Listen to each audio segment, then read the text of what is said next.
Thanks for watching. I'm Ben Hoover. And I'm Alicia Barnes. Well, they claim to be built for the wild and apparently for floods too. Yeti coolers are all the rage, but a cooler that costs $400 on the day the Midlands flooded, one wife and mother says you can't put a price tag on the role that costly cooler played in her survival.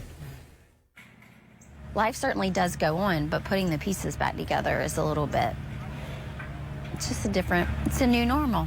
Liza Sansbury's new normal started the morning she and her young family woke up to a once-in-a-lifetime flood along the banks of Lake Catherine. 6:30 in the morning, we woke our children up and said, we've got to leave, we've got to get out. Liza, her husband Stephen, and their two little girls, 6-year-old Ellison and 3-year-old Baker, moved fast, grabbing what they could. He said, we've got to get out of the house because we could hear the lapping of the water underneath the floor. They headed across the street to the first dry land in sight, where other families on Milford Road had huddled. But soon, this sanctuary would disappear into the water rushing in fast. Stephen looked at me and said, we have to go now. Our backdoor neighbor, who I woke up, so they're on Shady Lane, she sent me a picture and she said, if you're coming, come now. And at that point, we have a 6-foot fence that was just installed, and it was probably a foot below the top of the 6-foot fence.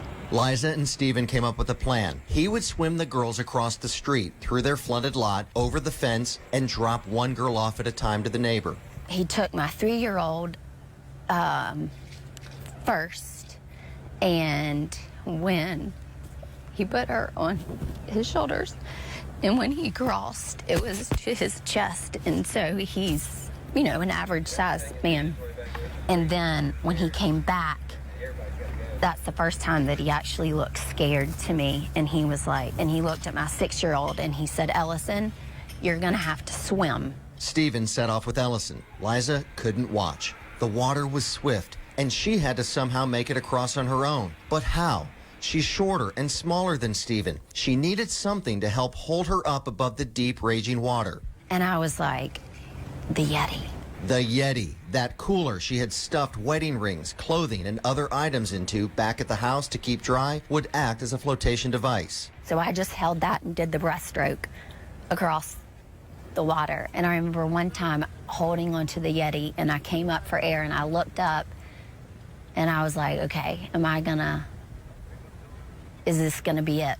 Thanks to the Yeti, it wouldn't be the end for Baker and Ellison's mom. That cooler turned out to be Liza's unexpected lifesaver. Thank goodness for Yetis. Truly, Yeti for life. A life of starting over after losing their home and everything they own in the flood. I just couldn't see. I didn't want to watch what we had worked for just go away. A new normal of rebuilding home, mending hearts, and a road to recovery that's brought a reversal of roles between this parent and her oldest child. She sees me crying a lot and almost looks at me, like, Mom, or she'll say, Mom, why are you crying? God's with us.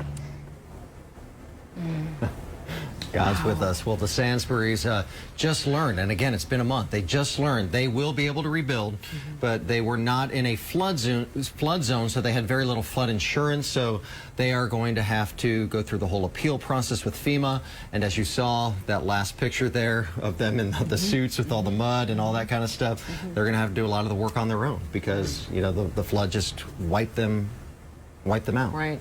You just can never pass by another Yeti. I think, and just not think about, right. How amazing that was. I mean, for you to even think about that in the midst of everything else going on, for you to think, oh, let's go get the Yeti. That's right.